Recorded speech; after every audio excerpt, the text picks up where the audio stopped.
Hey, hey, hey, you guys. Happy Thursday. Oh no, I guess is next Thursday Christmas? Yes, next Thursday is Christmas. Happy Thursday. Happy week before Christmas, everybody. Hey, let me know if you guys can hear me okay. If I'm laggy, let me know that too. I'm a few minutes late getting started here due to some technical difficulties, and I think that Xfinity is throttling us because we've been using so much what do you Wi-Fi or whatever you guys call it, whatever people call it. Anyway, I'm Julie Barrett, Conservative Ladies of America, here for the weekly live stream. It will be our last live stream maybe of the year. Definitely probably before Christmas. Although I was talking to my daughter who's flying in from Utah on Saturday, and she asked me if this was going to be my last live stream. I told her actually that this was going to be my last live stream because she'll be here and blah, blah, blah. And she said, well, Mom, if something comes up that you just need to talk about, it's okay if you do a live stream.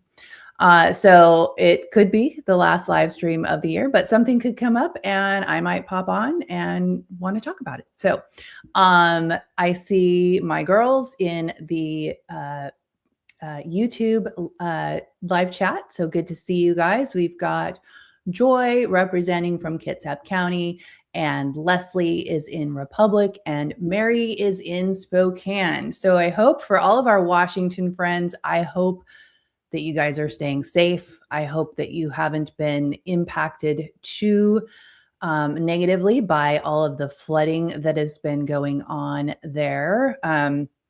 Lots of damage from the flooding, and I'm very concerned. And this is one of the concerns and one of the reasons why we left is what is their response to disasters? I saw something on Highway 2 has had some significant damage, I think near like Skycomish, that's going to shut down Highway 2 for the foreseeable future. And I just wonder, what is their response time going to be on that? So yes, I do have my Florida Santa in the corner there. I hope you guys like that. It came with StreamYard, had like a package of different little things you could put on there. So I'm like, well, that little beachy Santa looks perfect for today's live stream. Let us know where you are watching from. If you're on the YouTube chat, Huckleberry 1202 is Joy, and Mary and Leslie, both you can identify them by their names, but they're on our leadership team. So go ahead and chat them up. We have a lot to talk about today. I wasn't sure if I was actually going to do a live stream this week because I did a couple. Did I do live streams earlier this week? I did a couple videos earlier in the week and did a really good video with Idaho State Senator Brian Lenny on all of these digital bills, the App Store Accountability Act in particular, where they're using protecting children and empowering parents to pass digital ID laws, massive surveillance state kind of things. And that's a really good video. I would encourage you, if you haven't yet, go watch it. You can jump around. I think the YouTube will do the chapters so you can look at parts that you want. Please do share that. We're really trying to get the messaging out on how bad these bills are, because a lot of conservatives, the people on our side of the aisle, are if Republicans are sponsoring it, if Trump is behind it, name your favorite right-wing politician, we just assume that it must be good. These people are on our team, so it must be good. And this is really bad policy.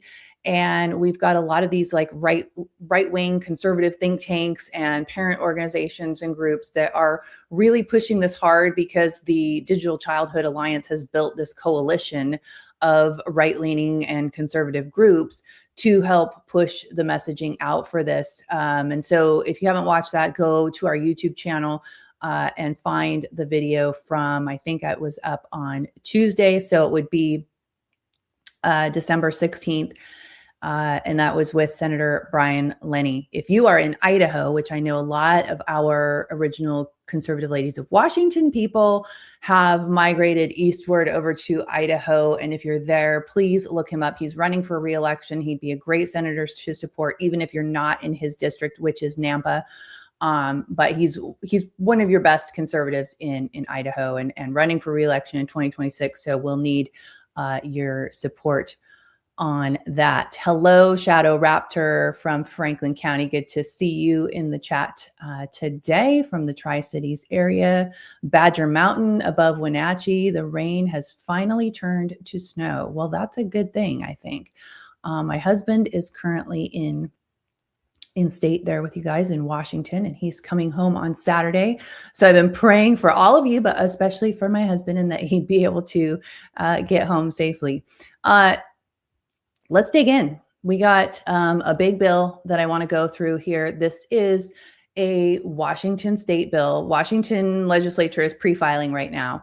I think this might be their last week of pre-filing before January. I think, if I remember correctly, they don't usually keep filing bills during the 2 weeks of Christmas and New Year's, but we'll see.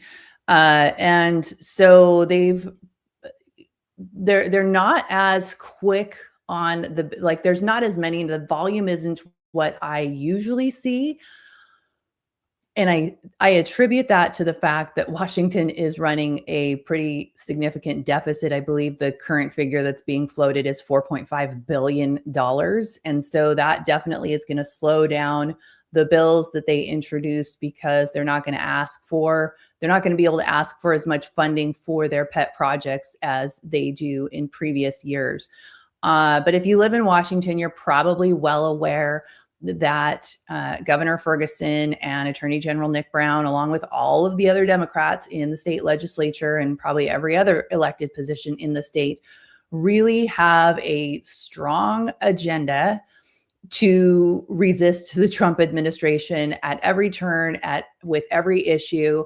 The biggest one of these issues, of course, is immigration, and doing everything that they can to thwart the Trump administration's immigration efforts, and really trying to rein in the illegal immigration and make sure that people who aren't supposed to be in the country aren't in the country, especially illegal immigrants. And Washington in 2019 passed the Keep Washington Working Act, which essentially made Washington a sanctuary state. And of course, that was during Trump's first term. And now we've got a couple of weeks ago, and I put out a video on this. I forget what they're calling the bill. They did a whole press conference about it that really strengthens their sanctuary state status. So that bill, and I want to say that was Senator Saldana and Representative Ortiz Self, if I recall correctly. I don't recall the bill number off the top of my head, but it will not surprise me, hint, hint, if one of the ladies from our leadership team drops that into the live stream to jog my memory. How is that for a hint? So this bill was pre-filed yesterday, so December 17th. It is Senate Bill 5906. It is called the SAFE Act. And this bill we're going to go through it line by line, because you really need to understand exactly what they are putting into this bill. It is so broad and expansive. It's really shocking, actually, to me. I thought it might be similar to one of the bills that California passed this year. Gavin Newsom signed a package of immigration protection, illegal immigrant protections in September or October. I think there were half a dozen. And as I was reading through Senate Bill 5906, the SAFE Act, I thought that it sounded like something that they have passed in California. So I started doing a little comparison and pulling up those California bills. And as it turns out, the Washington SAFE Act is very broad. It's far more expansive even than what California has passed this year. So we joke a lot about the Hold My Beer competition that happens between Washington and California. And this is definitely Washington taking the lead in the Hold My Beer contest. So let's go ahead and pull this bill up on the screen so you guys can see it. This is Senate Bill 5906. It is an act relating to establishing data and personal safety protections within areas of public accommodation for all Washington residents. Now, this is what, if you were looking through on the website and you were looking at the bills that are pre-filed, they all have like a short little title that's like one sentence long. And so that's the sentence: establishing data and personal safety protections for all Washington residents. Well, residents is your keyword there because not all residents of Washington are citizens of America. But this is something that they do a lot with these sort of deceptive titles. And so you really have to dig into the text of the bill to figure out where in fact they're going with this. So they're really hitting a number of different areas of I'll call them service areas where they're identifying, and these are going to now be protected spaces. So the first section, we're going to go section by section through this bill because I really want you guys to understand what is going on here.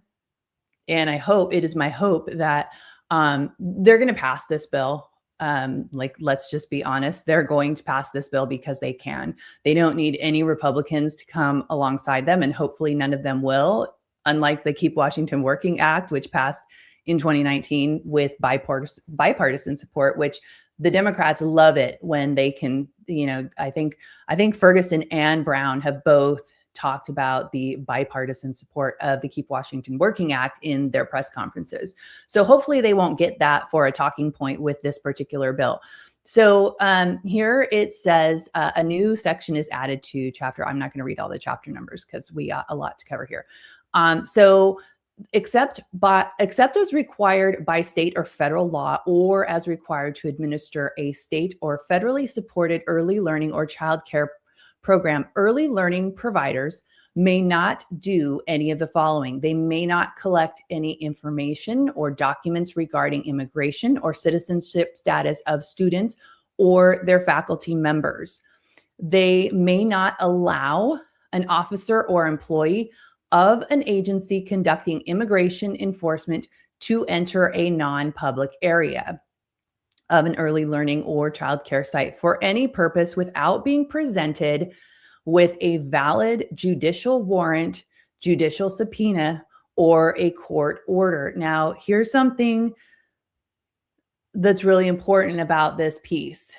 Typically, ICE agents will use, because it's a civil matter, and so they have their own orders to be able to go in and do this. They don't have to go and get the court to issue a warrant for them to do that.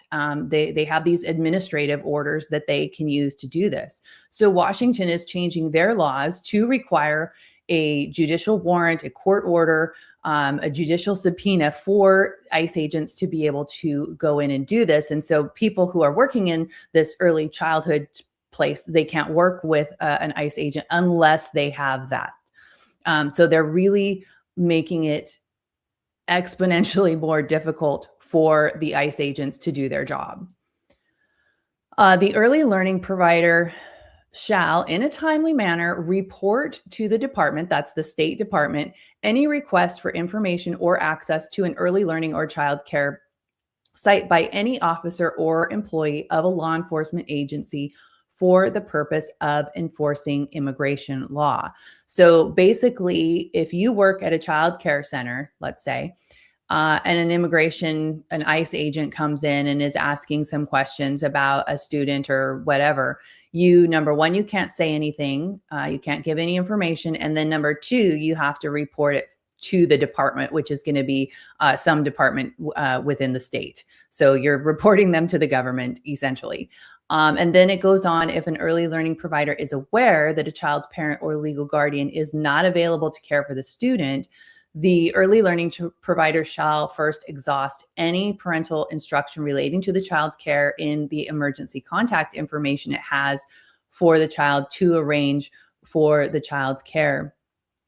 Now, one of the things, it'll be interesting to see what they do with this particular bill, because California, you guys probably heard about this bill this year, where uh, the bill was specific though to like emergency care providers who could be appointed guardian to a child, and it could be any non-parent, and it really made it easy for someone to go. They didn't have to have court orders or anything like that, and to go and designate themselves the child's guardian. So it'd be interesting if they, number one, if they drop a similar bill. That bill got a lot of backlash. So, this may be the big bill that they're going to run with this year. But this particular section kind of causes me big concern here. So let's keep going. I need to make this bigger. That'll work, I guess. And then the early learning provider shall provide information to parents and guardians as appropriate regarding their child's eligibility for certain early learning programs, regardless of immigration or citizenship status. They must include this Know Your Rights immigration enforcement information that will be established by the Attorney General. So this is a theme that we are going to see in throughout every section of this bill, is this Know Your Rights material that the Attorney General's office is going to put together. So it's going to be interesting. My biggest concern with this particular section, I have a lot of concerns, but really this child's emergency contact, and really sort of setting up this shadow network that potentially could get DSHS or CPS involved in this situation, and anything pertaining to kids for me in Washington State sets off huge red flags. So we'll be watching that one. Okay, and then the rest of section 1, that's just the definitions, which are important, but for the sake of time, we're going to keep going. Again, this is Senate Bill 5906. If you want to go pull it off of the Washington Legislature website, which is leg.wa.gov. And there on the home screen, you can just put in 5906 and it'll pop this bill up for you. Okay, so section 2, we are now talking about K-12 schools. And so we've kind of got the same situation going on here, where the school employees cannot share education records or personal information without that judicial warrant. And again, this is not something that ICE officers usually have to do. This is they get these administrative orders that they use for immigration enforcement, but Washington is going to create this law where they have to have judicial orders, a court order, to be able to carry out their duties. Again, it does not allow for, I need to go to the next one. Here's something that I found interesting in this section. The superintendent has to report any ICE requests to the school board. Basically, this is creating a system of the school districts through their school board, their elected school board, to create kind of a log of what's going on with federal immigration enforcement, and then they will report that back to the state. And then, of course, similar to the early learning childcare, was if a school district employees are aware that a student's parent or legal guardian is not available to care for the student, they have to exhaust the emergency contacts. Again, setting up this potential shadow network of people who are going to be guardians for the kids, which, as I'm saying that, I'm thinking about the emergency guardianship bill that's also been pre-filed in Washington. I forget the number, 5860 maybe. I don't know, I'm just spitballing here because that thought just came to my mind. I don't know if there's any way to connect the dots between these two bills. I don't know if one could be used for the other, but that's how I always look at legislation, as like this web. And how does, because there's no standalone bill. It all works, with other different policies. And so again, here we have the Know Your Rights. Oh, thank you, Joy. Senate Bill 5837 is the emergency guardianship bill. So we'll have to dig into that and see if there's any way that these two could potentially be connected. But then again, we've got the Know Your Rights information that the Attorney General's office is going to be putting together for the K-12 schools. But my biggest I have red flags all over the place with this particular bill, but in this section, the integration of the superintendent reporting to the school board, really kind of creating this like data network thing, is weird. I'll just one of the things that I've been noticing, our team's been noticing over the last, I would say as long as I've been paying attention to Washington, which is legislation in general, was 2021 and in particular 2022. But especially in these last couple of years, we're seeing them really kind of build this firewall to this whole state sovereignty thing. I have my ideas where it's going, but I'll let you ponder that for yourself.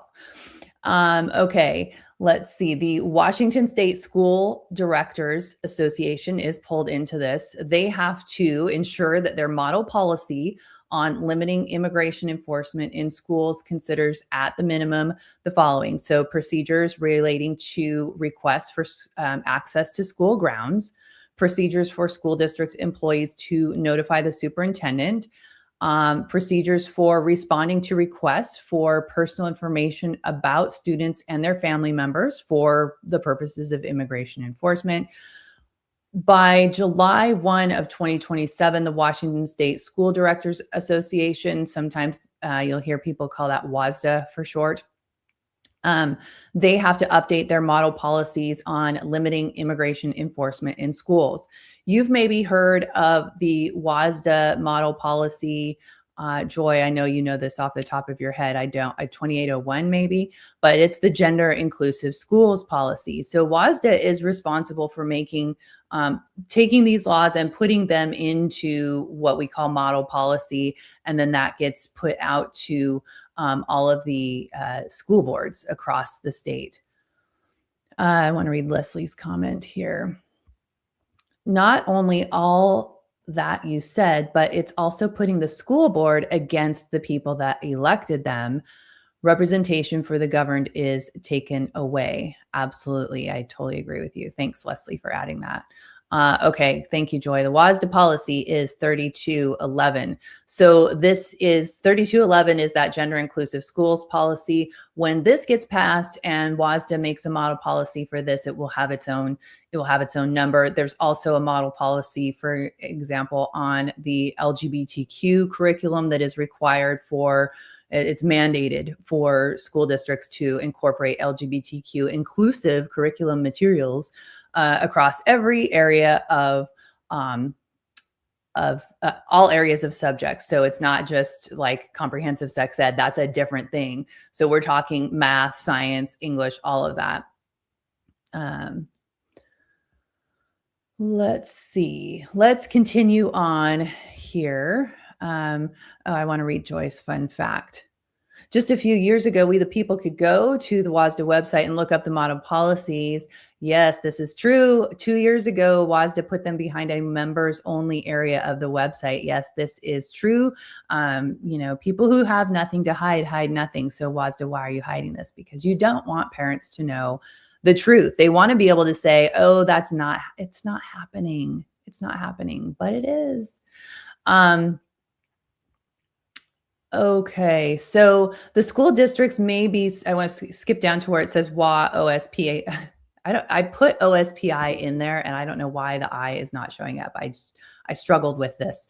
The school districts may be subject to monitoring and auditing by the Office of the Superintendent of Public Instruction to ensure compliance with the requirement of subsection 8 of this section. So basically, the superintendents are reporting to the school board's reporting to the OSPI, and the OSPI is going to be following up on this because it is way more important than the success of the students. It's way more important than the fact that so many kids are not even meeting grade level in the core subjects in Washington State. This is really takes precedence over that. So they're going to be monitoring it. They're going to be potentially auditing it. I mean, I think this is going to get really interesting because we've already got many of the, as Leslie mentioned about your locally elected school boards, we've got a lot of school boards on the eastern side of the state and even some on the western side of the state that are really trying to stand their ground for their local control. And the state is putting in a lot of regulations and restrictions and mandates that they're going to crack down on these school boards. They did pass a bill in 2025 that allows them basically to punish school boards that aren't coming into compliance. I forget all the details of what the ramifications are if they're not in compliance. I don't know if they can remove that elected school board director or if they just pull funding and things like that. I'd have to refresh my memory on that. But let's keep moving along because we're not even halfway through this bill yet. Okay, section 3 is we'll call this the medical sanctuary. We're pulling healthcare providers and healthcare contractors and healthcare hospitals, things like that, into the mix here as sort of sanctuary medical stuff. So you've got one of the things they're doing in addition to all the other stuff that they can't cooperate with is that they have to provide mapping, signage, and all of these things to create like block zones within these healthcare facilities. And they have to immediately notify healthcare provider, management, administration, or legal counsel if any request for access to a healthcare provider entity site or patient for immigration enforcement. They have to immediately provide requests for review of healthcare or immediately provide any request for review of healthcare, any kind of healthcare documents, including through a lawfully issued judicial subpoena, judicial warrant, or court order to healthcare facility management administration or legal counsel. So they're making their their poor employees who are maybe just like a records clerk or something like that, the receptionist, somebody that answers the phone. Now they're having to report these things to the judicial, to the administration or legal counsel. One of the things, sorry, I kind of lost my train of thought here. One of the things they've done here is they've created non-public zones. And so what that means is by designating a lot of these zones as non-public zones, then the ICE can't come into them legally. And so that's another, really interesting by nefarious is what I mean by interesting. So in here on this page, page 7, they have to designate areas where patients are receiving treatment or care or where a patient is discussing protected health information as non-public. So that's what I'm saying. Like these areas that are designated non-public. Sorry, maybe time for some water. American bald guy. That's awesome. I love the picture too.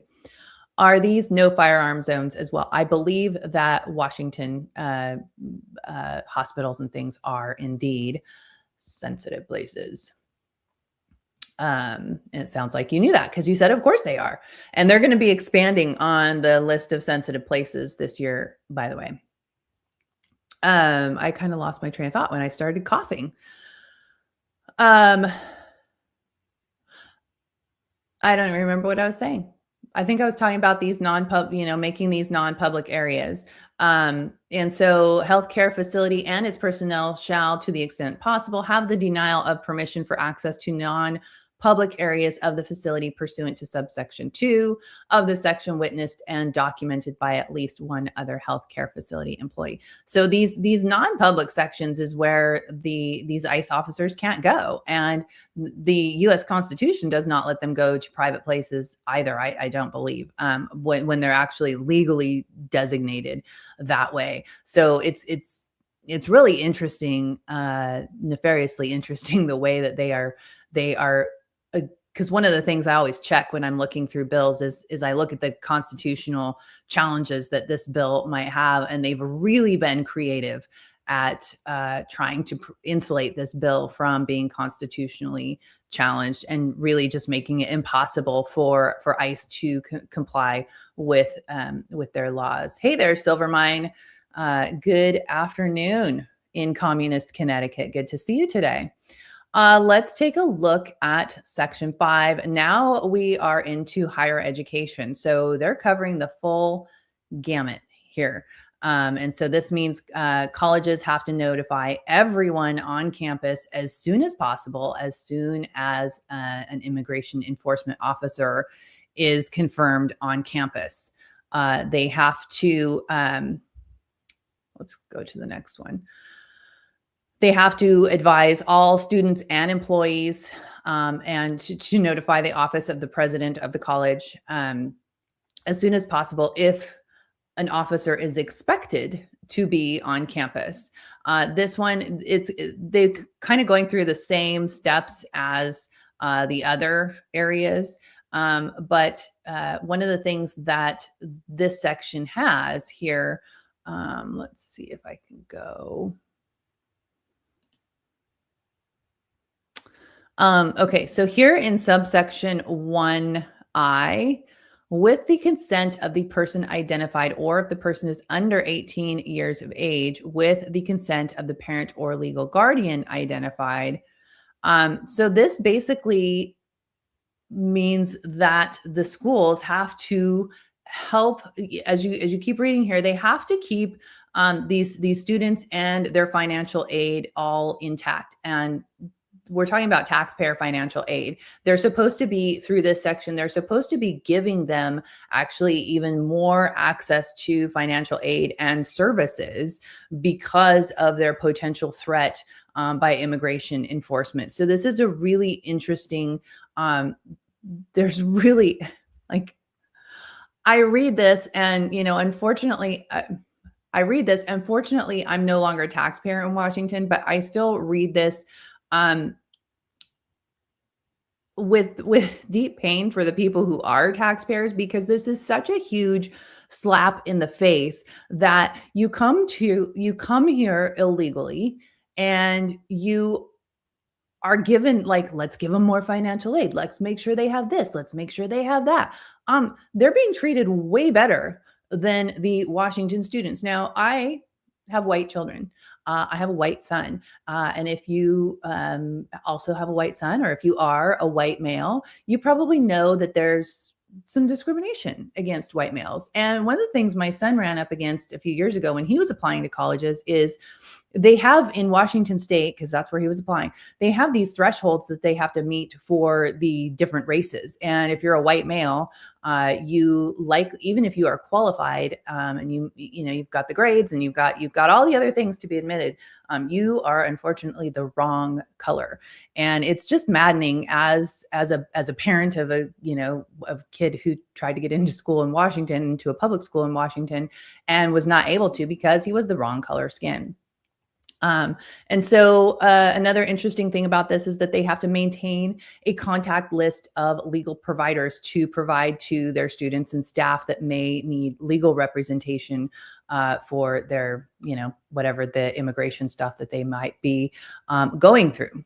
And here on what page are we on? 9. Make all reasonable efforts to assist the student in retaining any eligibility for financial aid, fellowship stipends, exemption from non-resident tuition fees, funding for research or other educational projects, housing stipends or services or other benefits the student has been awarded or received, and permit the student to be re-enrolled if and when the student is able to return to the institution of higher education. Down below here, all students, employees, and campus community members who work on campus are notified when the presence of immigration enforcement is confirmed on campus, which we already talked about that. All right, here's where it gets interesting. Now, why would we need to put voting elections offices in this bill? Because Washington doesn't allow non-citizens to vote, do they? Well, sure enough, Section 6 puts the election offices into this bill. So during primaries, general elections, and special elections, a county auditor shall designate as non-public where ICE cannot go, any place where ballots are handled, processed, counted, or tabulated. County auditors are encouraged.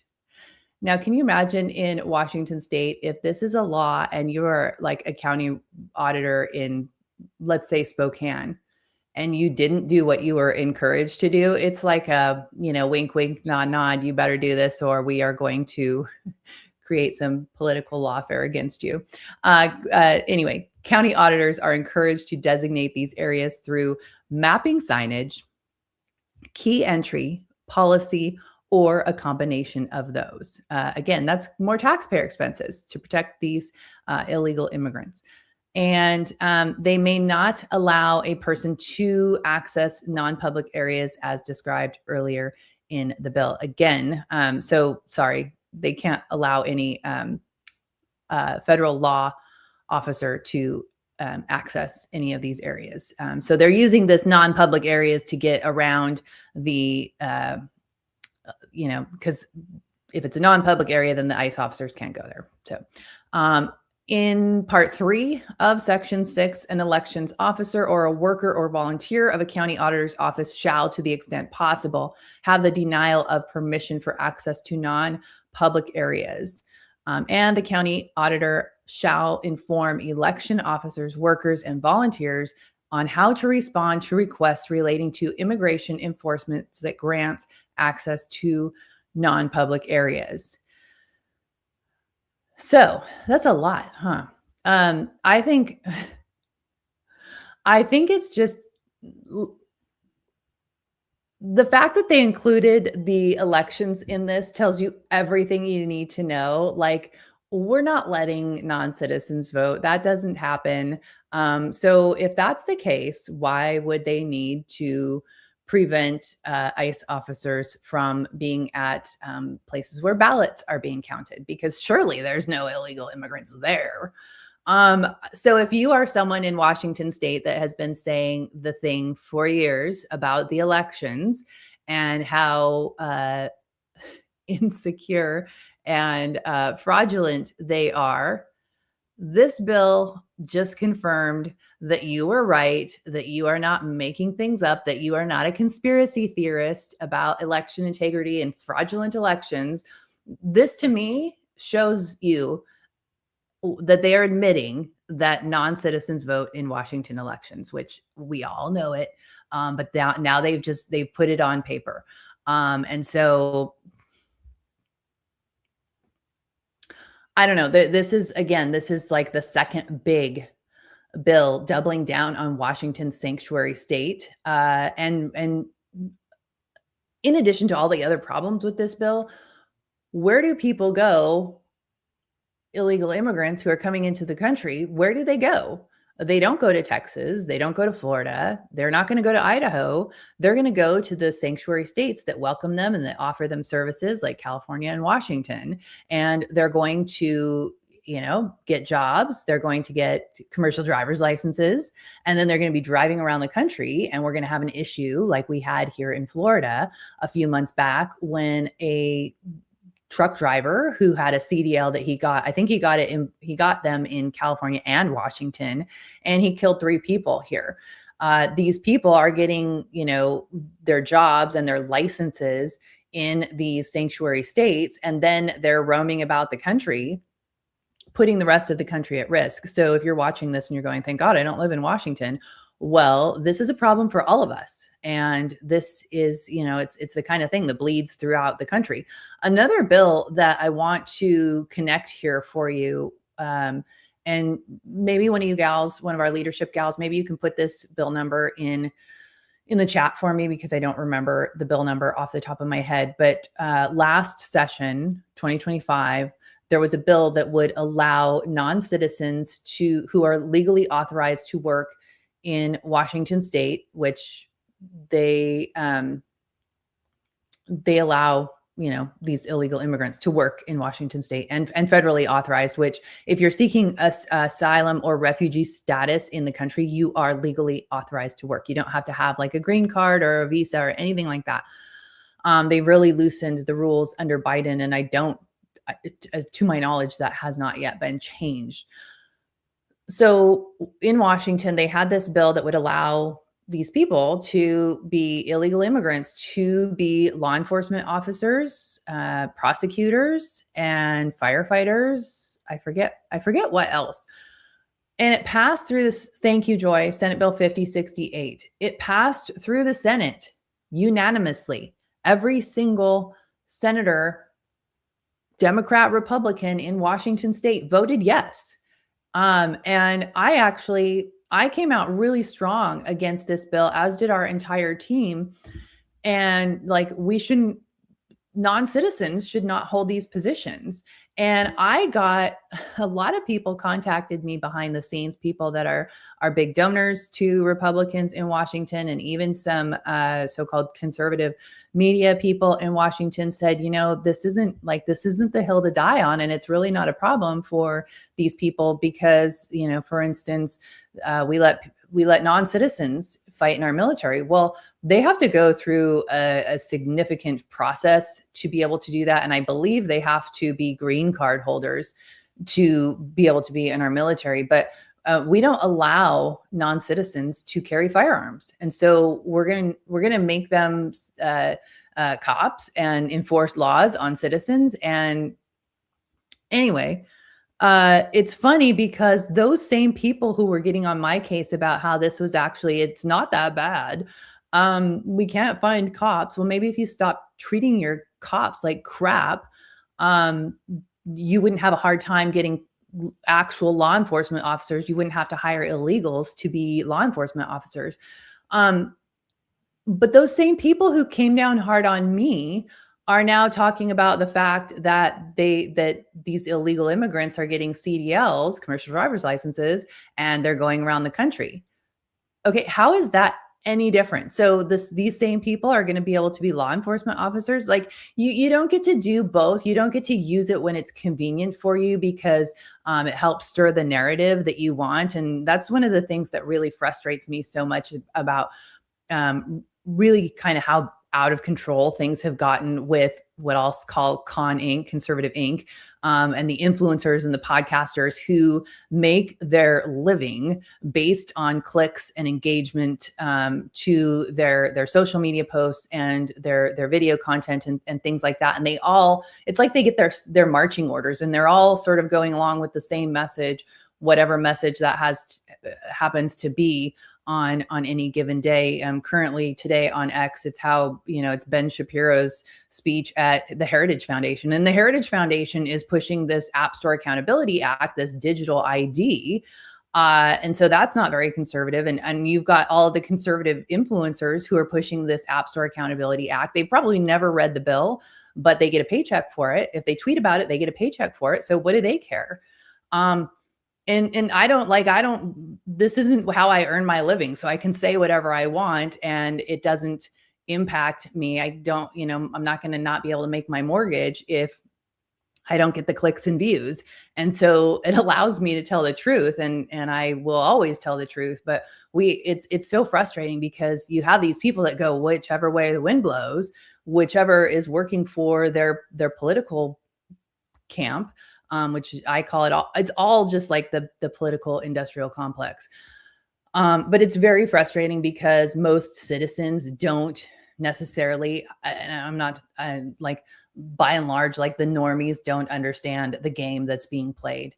And that's frustrating because right now we have a lot of people that are distracted about this fight between the conservative influencers and the independent podcasters. And meanwhile, it's like Congress is passing, excuse me, passing digital ID, and they're working on these anti-Semitism speech laws, which is completely anti-First Amendment speech censorship, anti-Semitism. Yes, it's bad. It's horrible.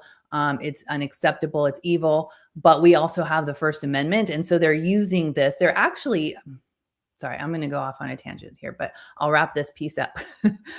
They're actually using, and they're stoking the fire. They're like throwing gasoline on this Israel fire to bait people into saying things. And then they're, oh, you're an anti-Semite. Oh, you don't think we should give, $650 billion to Israel. You're an anti-Semite. And now we need to pass laws that don't let you say things critical of the Israeli government, because that's part of the IHRA definition of anti-Semitism. Did you know that? And that's a bill that they're trying to pass in Congress right now.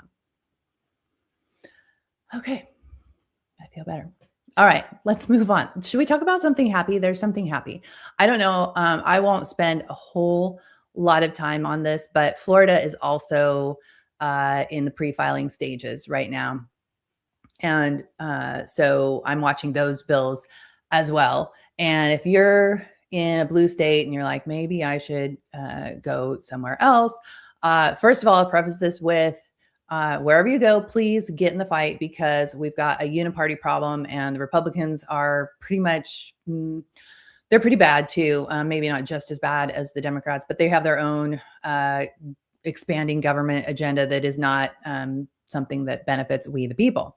So wherever you go, get in the fight. And there's a fight everywhere, including Florida, including Texas. I'm very concerned about where Florida is going post Ron DeSantis. I'll just say that. But here's a good bill that actually dropped yesterday in Florida. It's House Bill 6017. And I'm a small government person. I'm like an actual conservative. And so I like bills that repeal existing laws. I think that we should have, we have so many laws on the books that I think we need to be going back and looking at bad policies, bad laws that we have on the books, and start sort of righting some of those wrongs. And here in Florida, our Second Amendment laws are not that good.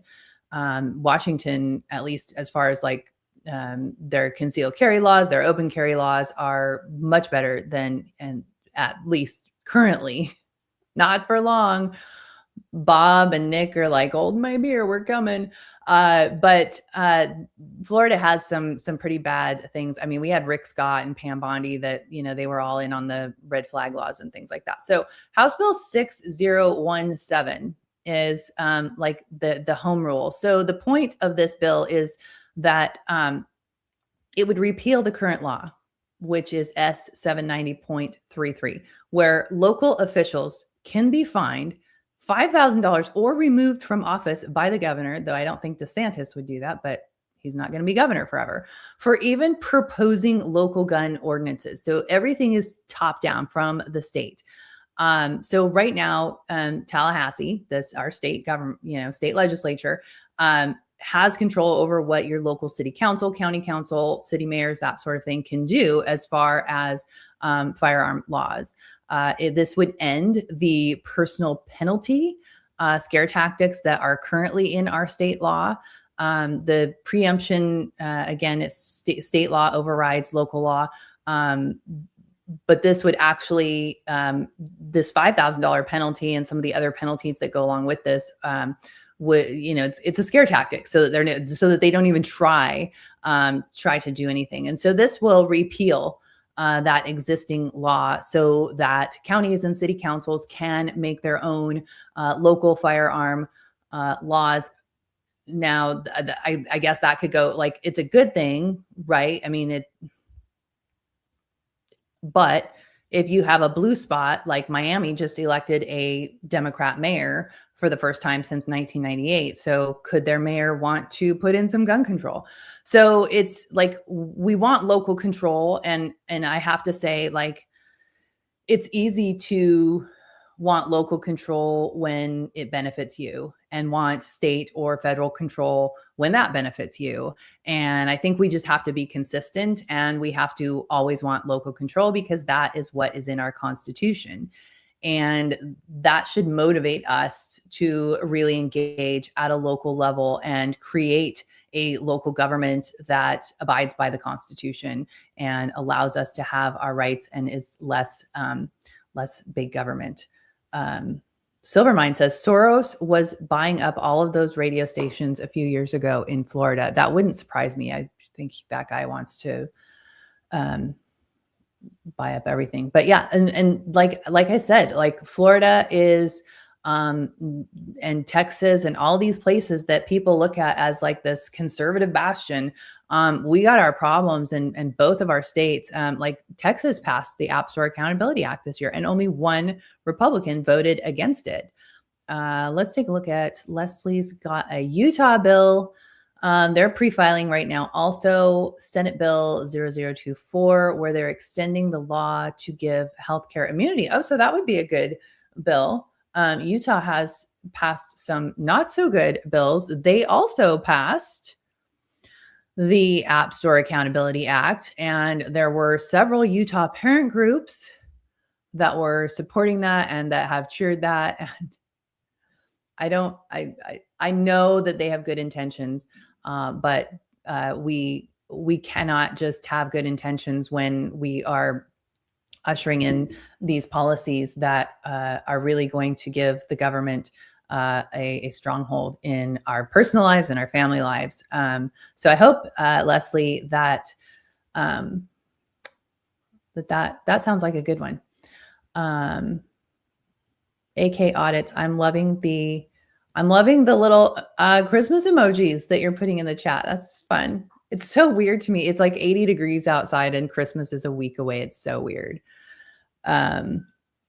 Okay, let's talk about some good news for everybody. This applies to all Americans. So no matter what state you're in, you're going to like this.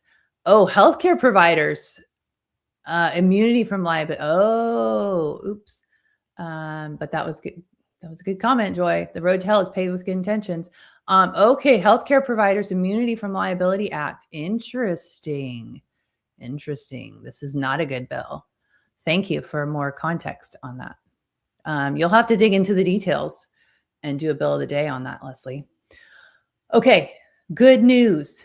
Congress passed yesterday, the House passed HR 3492, also called the Protect Children's Innocence Act. This was sponsored by Marjorie Taylor Greene, who I am sad to see her leaving Congress and resigning from Congress. However, I don't blame her.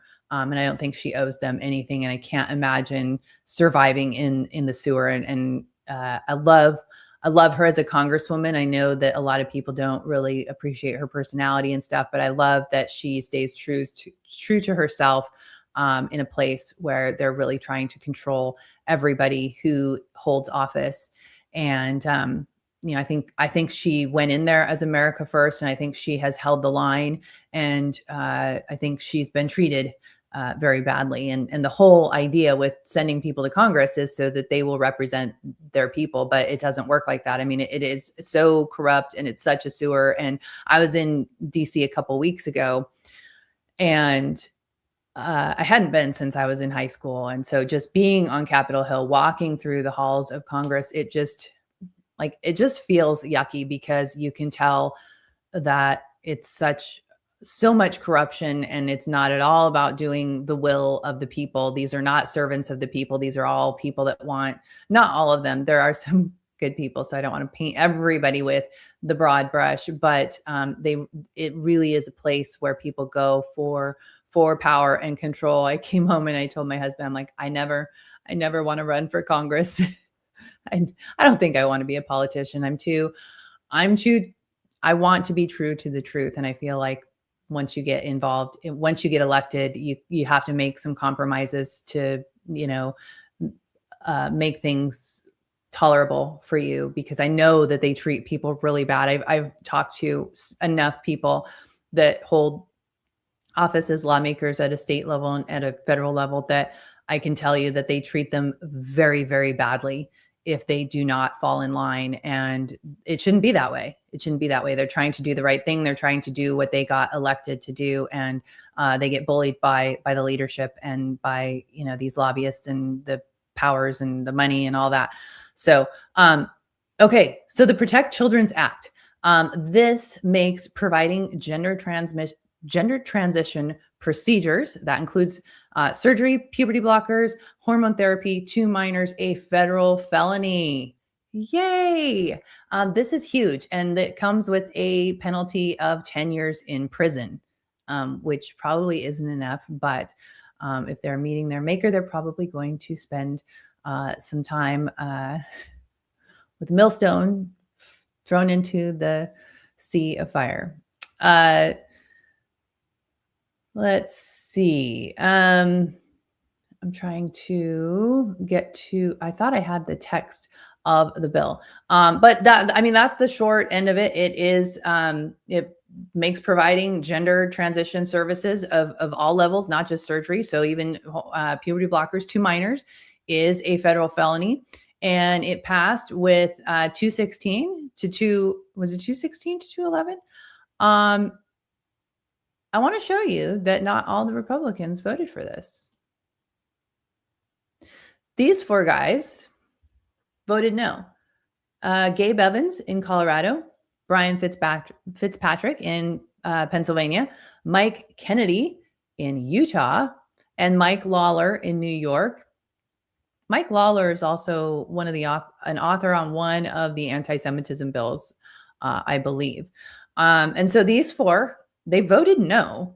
There were, I believe, 3 Democrats who voted yes. So that was good for our Washington friends. I checked to see if Marie Glusenkamp Perez voted yes, because I thought maybe she would do that, because I know she's at kind of a risky seat. And so sometimes she actually takes a good vote, but she voted no as well. So this was closer than it should have been. These 4 Republicans should have voted yes. It is my opinion that these 4 Republicans should not be reelected. They should be primaried.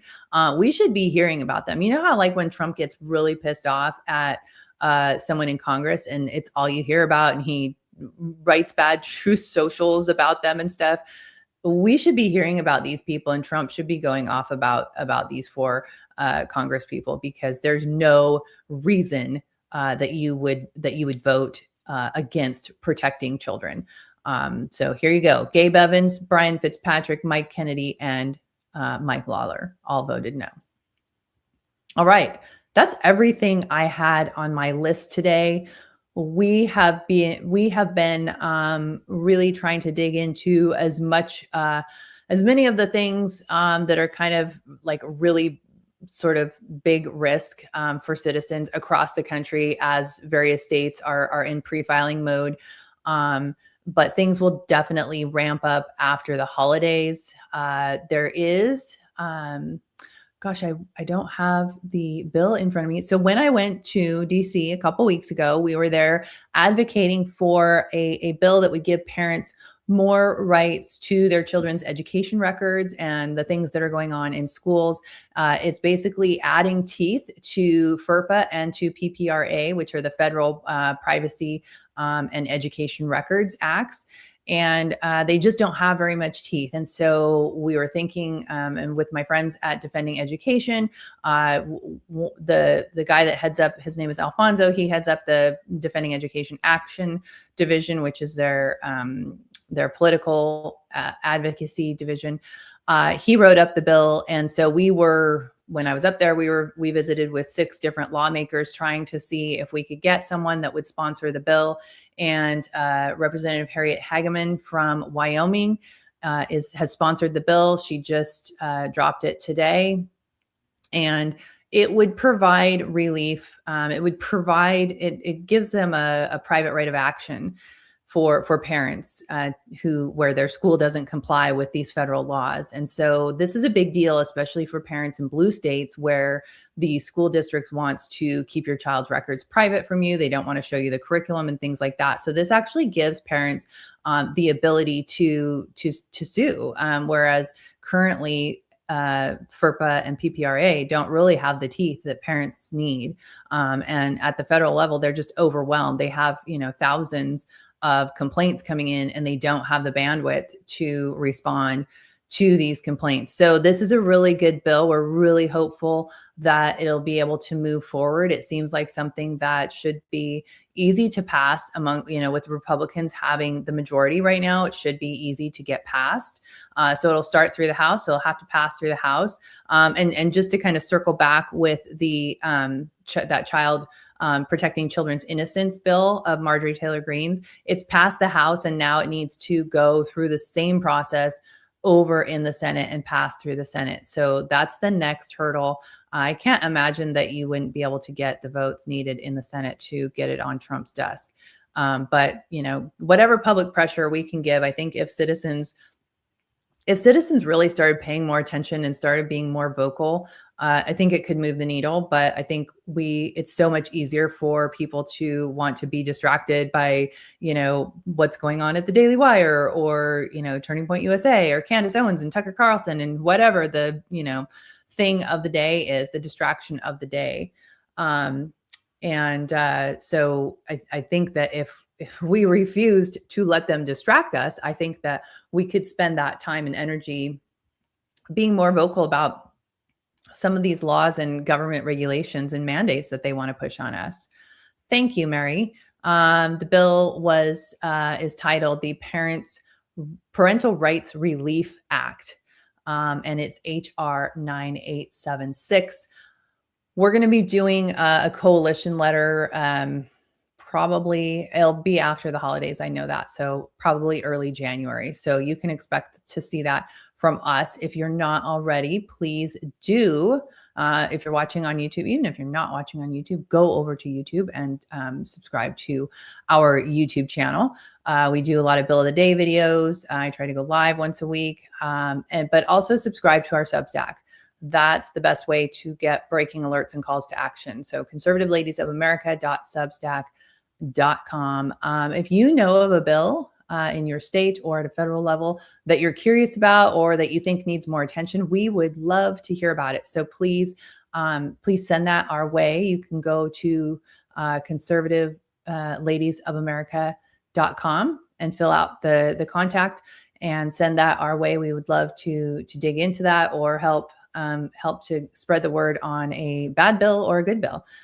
So we'd love to look that over. Thank you guys so much for joining me today. I hope you guys have a really good weekend. I hope our friends up there in Washington stay dry and stay safe. If I don't see you guys before Christmas, before New Year's, I hope you guys have a really Merry Christmas, and I hope you have a wonderful couple of weeks for this next Christmas season.